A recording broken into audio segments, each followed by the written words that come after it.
سلام علیکم وقت همگی عزیزان بخیر. در باب آینه زیاد سوال پرسیده بودین عزیزان من. آینه تنها چیزیه که میتونه در کسری از ثانیه 2 تا از شما رو خلق کنه.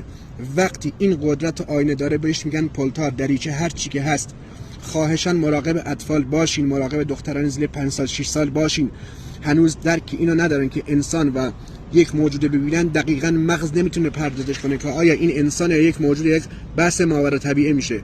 خواهشاً به هیچ عنوان در ساعات شب نذارین بچه‌هاتون جلو آینه بشینن بازی کنن، مخصوصاً دقت کنین، مخصوصاً جلو آینه بچه بخنده در ساعت تاریکی شب.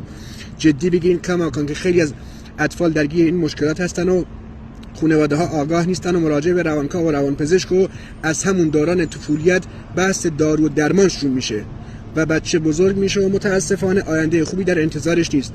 آینه رو دست کم نگیر. اگه اینستاگرام اجازه بده پستام زود به زود منتشر بشن راهکار عرض میکنم.